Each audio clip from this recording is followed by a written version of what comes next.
Hello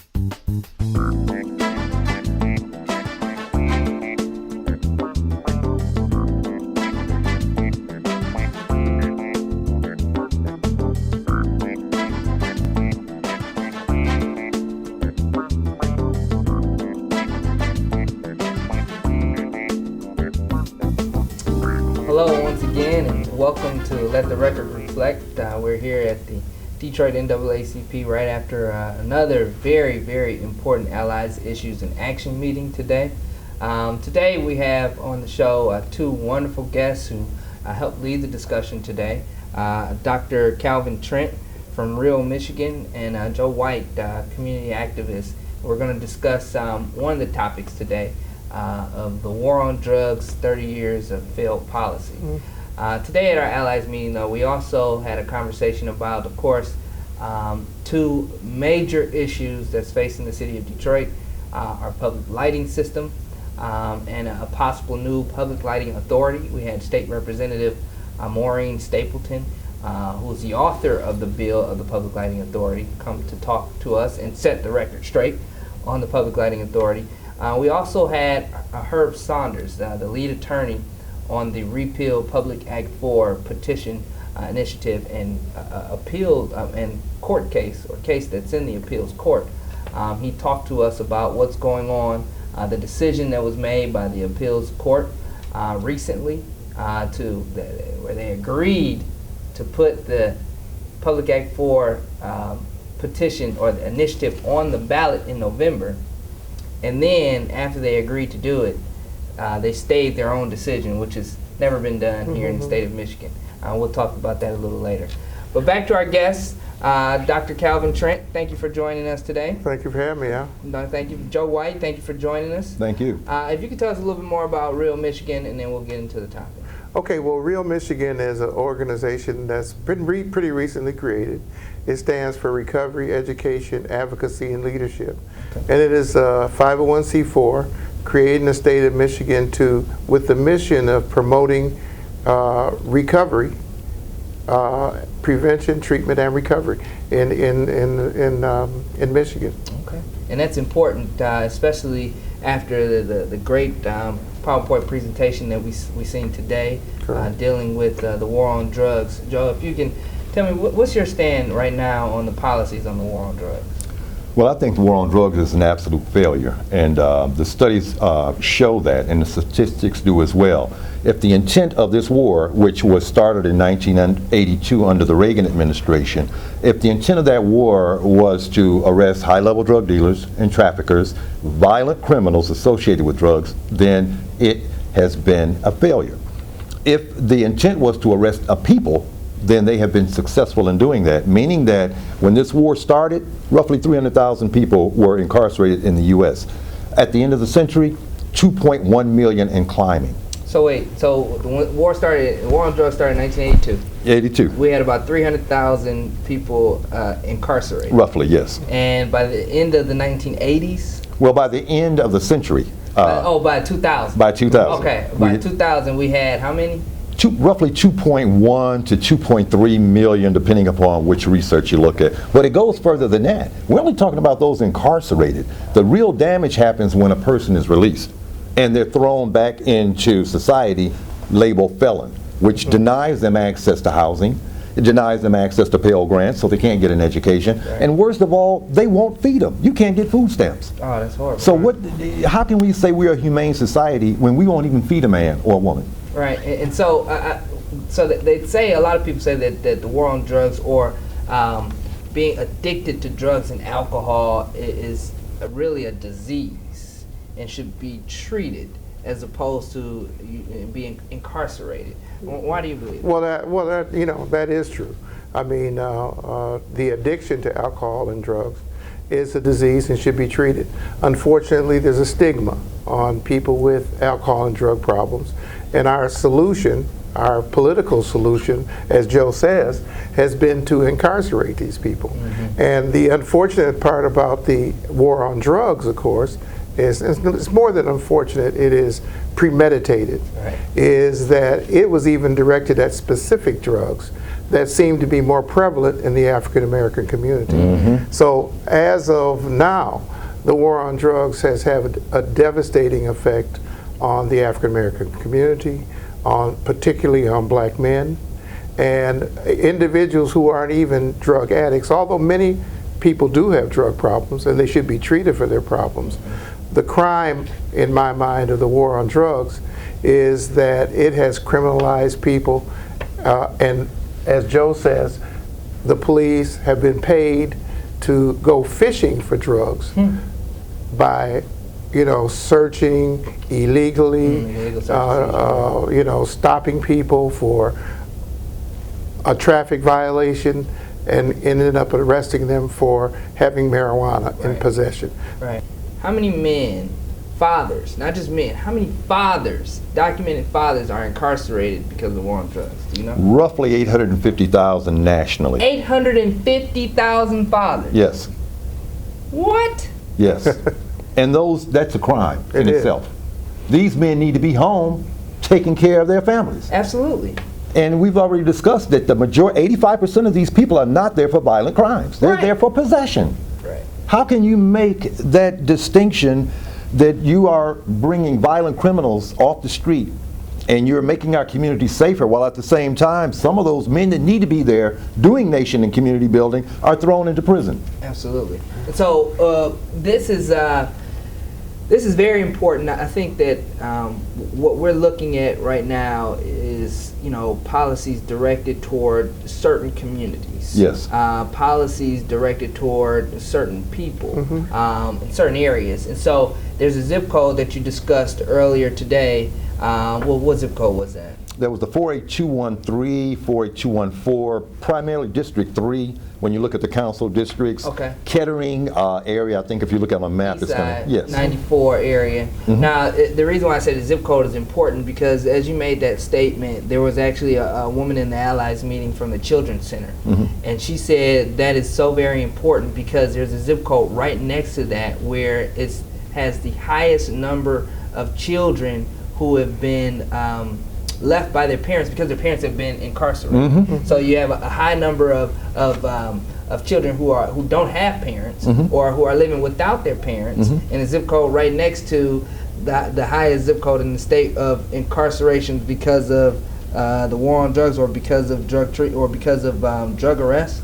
That's a very, very significant piece of information that we need to be looking further into, because if anybody's being hurt worse, it's not just the fathers, it's not just the mothers, but it's the children of these individuals who grow up without parents. That makes this war on drugs so significant, and we need to be looking into it a lot further. And Al, I'd just like to jump in if I could. I call that the collateral damage. Anytime you have a war, you're going to have prisoners of war, you're going to have an enemy identified, and you're going to have collateral damage. You're absolutely right. You're absolutely right. Okay. Well, thank you very much. We truly appreciate you for tuning in to this segment. We'll be right back to talk a little bit more about the war on drugs, 30 years of failed policy. You're watching Let the Record Reflect, brought to you by the Detroit branch of the NAACP. Hello again, and welcome back to Let the Record Reflect. We are here with Dr. Calvin Trent and Joe White, talking about the war on drugs, 30 years of failed policy. In this segment, I think we want to concentrate not just on the problem, but concentrate on solutions. What are the solutions? Where are the other practices? What are the other practices? Are they working? And where do we need to go from here as Detroiters, as the state of Michigan, and as a country when it comes to turning these policies around? So, Dr. Trent, are there any solutions out here other than just locking people up?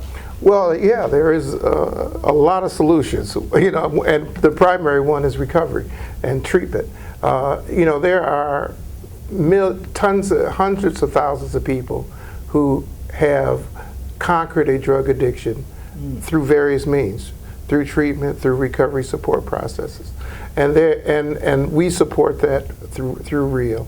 In fact, REAL represents people in recovery, and in fact, Detroit is one of the great recovery centers in our United States. Why is that? Because we have, I guess we've had a lot of people in recovery here. Okay. So we have something called NA, and we have something called DACNA, which is a local NA. We have one of the largest NA chapters in the country or in the world. Wow. Right here in Detroit, because we have so many people who are in recovery. So we find that for people who actually have an addiction, you know, that we have solutions in Detroit. We have something called a recovery-oriented system of care, where we have treatment on demand, we have prevention in schools, we have drug treatment courts, you know, and we de-emphasize incarceration and promote treatment. That's what we have done in the Now, past. we used to have a drug court here in Detroit. We do. We have 3 drug courts here in Detroit, and they do fantastic jobs. Okay. And we want to continue to support those for people who have real addiction problems.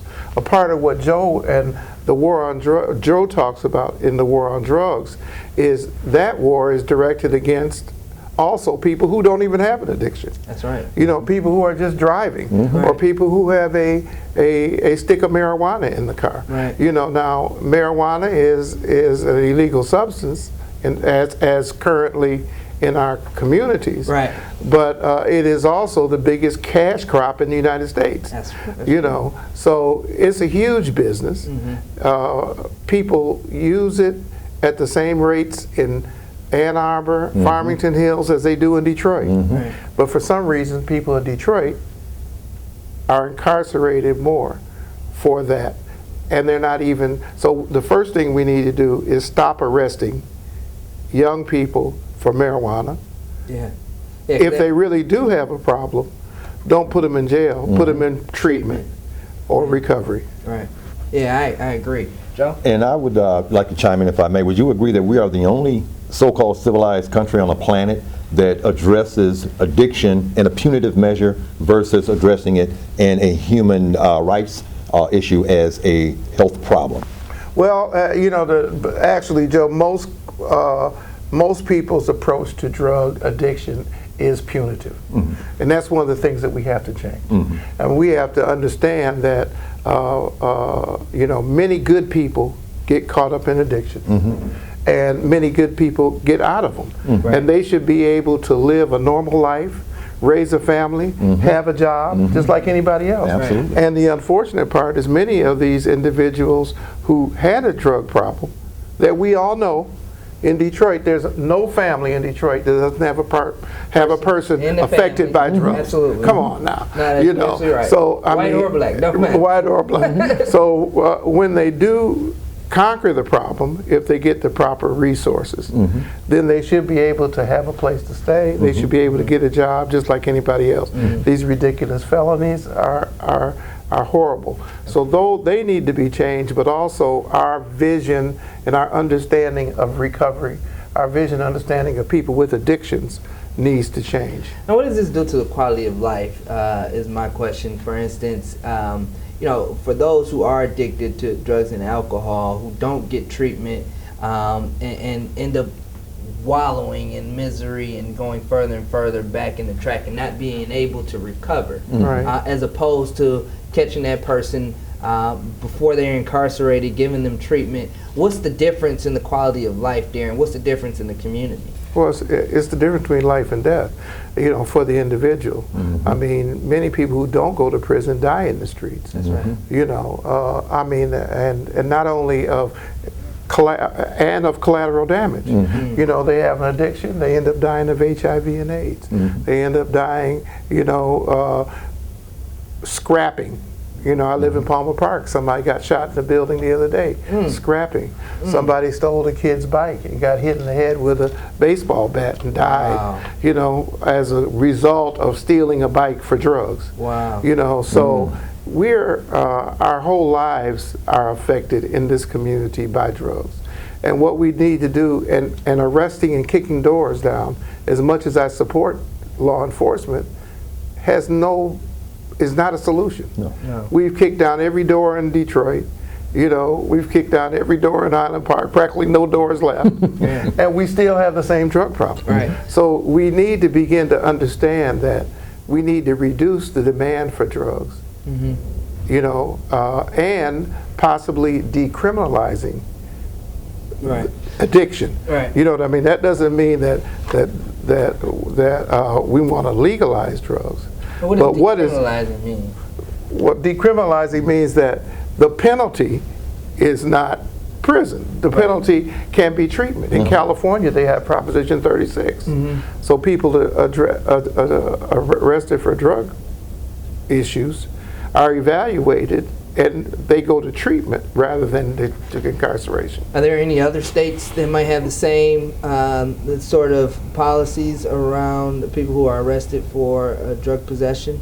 Or is California one of the only ones? Well, I think, and if I could, New York has seen a tremendous reduction in crime, and a lot of it is because of the way the policing has taken place there, but also because the city of New York realized that we can no longer afford to keep throwing people in jail. So they're looking to move away from a strong punitive action into a more healthcare practice, as was just mentioned. And we can't afford to incarcerate people No. for drugs. No. I mean, like Joe said today, I mean, it costs $23,000 a year A year. to incarcerate somebody. Yeah, I mean, and this is a person, $7,000 a year to educate somebody. right, and they were on the street, they weren't making any money. Right, right. No, I agree, and we're going to come to the end of the segment and close in just a second. But you know, I think that one thing that we need to pay attention to is the amount of bed space that we are taking up because of people who are being arrested for drug or being arrested because of possession of marijuana or drugs, period, or being arrested because they might have been overdosed on drugs and laid out in the street somewhere, and we're throwing them in jail. We don't have enough bed space, and taxpayers aren't trying to pay any more money to create enough bed space. But I think that's why Wayne County is building a new prison right now. I was going to just jump in there. That $300 million monster that's coming up down here on Gratiot and 75, Right. they're not building that just as a showplace. No, they're not. They're playing. You got to have an occupancy rate in there again. Yeah, it's all connected. It's all connected. It's all connected. And so, in closing words, Joe, you have anything to say? Sure. I feel that this discussion needs to continue. We shouldn't let this just be a one-shot deal. There's much more information that we need to dig into that I feel will affect and impact the election in this presidential cycle. Right. And, you know, I want to say that, you know, in Detroit over the last 10 years, we've built a wonderful system for providing prevention, treatment, and recovery to people. And because of the economic crisis and the closing of the health department, you know, the leadership of that effort may be in jeopardy. And, you know, I think that we have to be very careful that we don't throw the baby out with the bathwater, you know, and that we don't denigrate our substance abuse prevention, treatment, and recovery system because we don't have some city dollars. Wow. Those dollars come from the federal government, yeah. and we should keep our system the way it is Yeah. and expand it. So let me tell folks, if I could, one last thing is that in Detroit, treatment is available on demand today. If you have a family member or relative who really has a drug problem, you can get them treatment today by calling 1-800-467-2452. That's 1-800